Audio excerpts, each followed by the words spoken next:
First, I begin drawing cracks in the asphalt parking lot and the road leading up to the tracks. For this, I'm using a Pigma Micron pen, number 005. I really do like these pens. I highly recommend them. They work well for doing small cracks in roads, whether you're in N scale or HO scale, or doing graffiti or whatever else.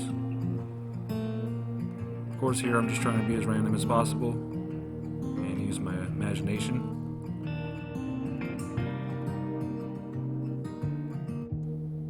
With all the cracks drawn, I move on to the next step.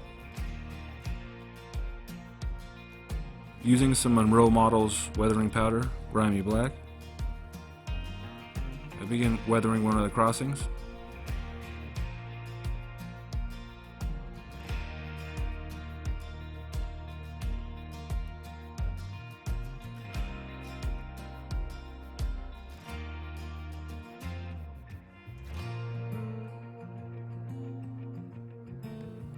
I'm trying to go as light as I can at first.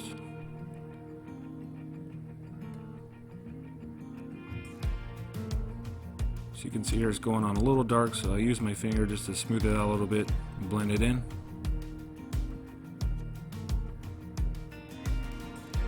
Just keep working at it. And there it's especially too dark, so I take a damp paper towel and try and lighten it up a little bit.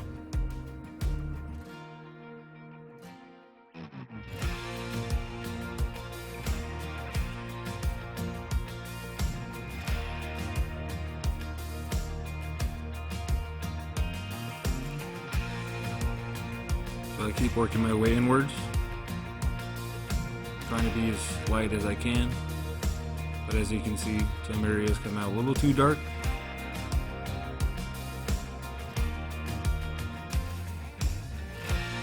So I take the damp paper towel and lighten it up again, smoothing it all out, blending it in.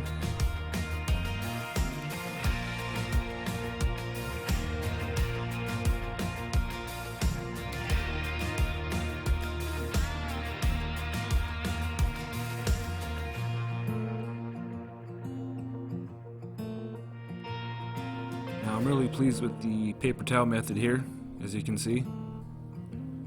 It all turned out really good, and I think the more random the better. So to add a little more detail and realism, I'm going to go ahead and mask off a small asphalt patch.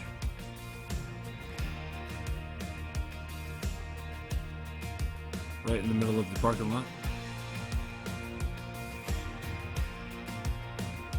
And I'm going to use a darker shade of acrylic paint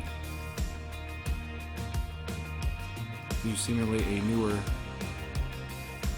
patch of asphalt.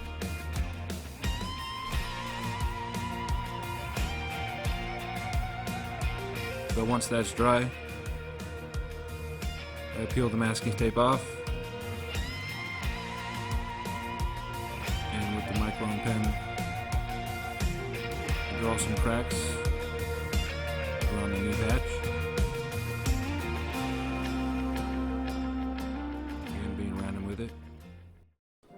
So after fixing the broken gooseneck light in the yard office, I'm ready to drill a hole for the wires to feed down through.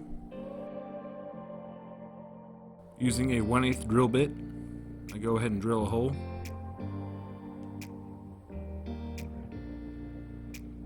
Taking a piece of scrap rail, I bunch the wires up and fit them into the web of the rail, and take some blue painter's tape and tape them on.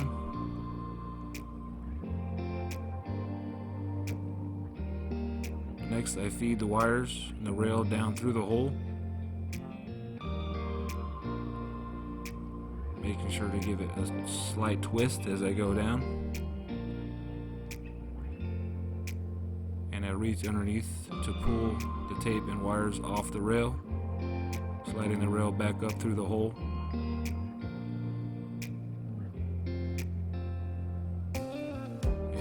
Yard office in hand, the wires in the other, I pull them down and set the office in place. And with the office hooked up to the Just Plug system, I go ahead and test the lights before I glue it down. Using a tape measure as a weight, it takes some zap and go ahead and lock it in.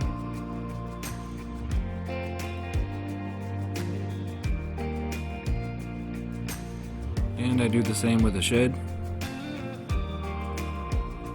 Next, I'm ready to drill some holes for the lights.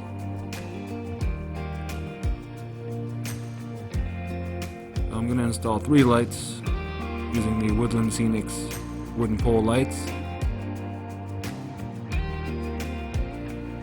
So I go ahead and open up the package and unravel all the wires.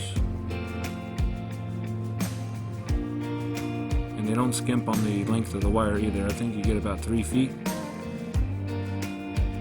But using the same method, I wrap the wires in the web of a scrap piece of rail. Feed the rail down through the hole. And reaching underneath, grabbing the tape and wires and pulling the rail up.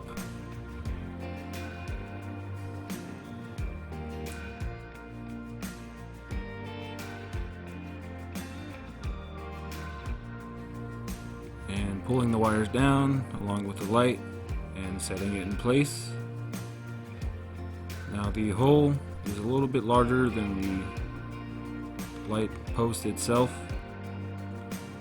So to fix this, I take some tissue paper and stuff it into the hole. Being careful not to damage the wires.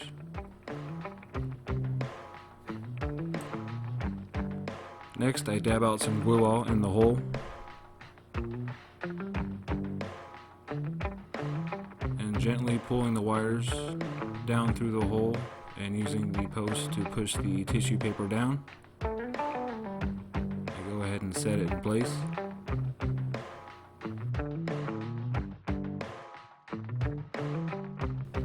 Now once the light is plumb, I dab out some more glue all and use a Q-tip to level out the glue.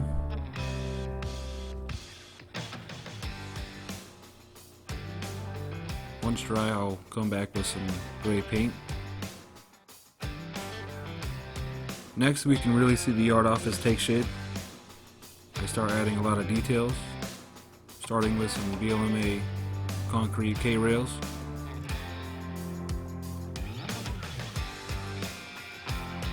Start gluing a few of those down.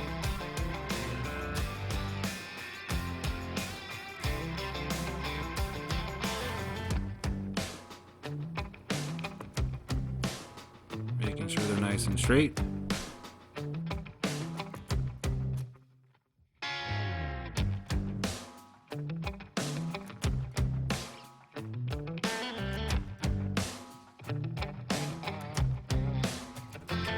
Next, I add a scratch-built waste management dumpster.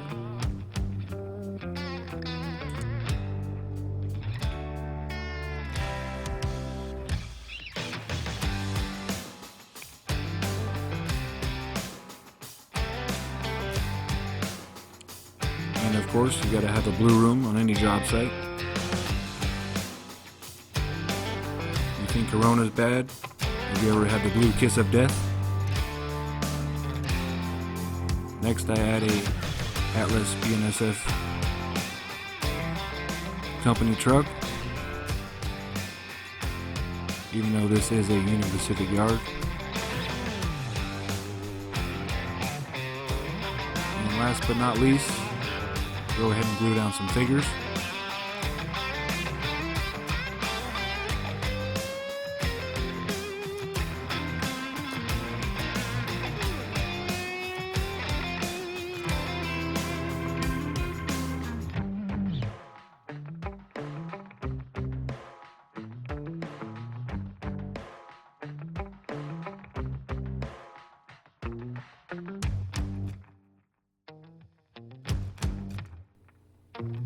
Keeping their 6-foot distance, of course.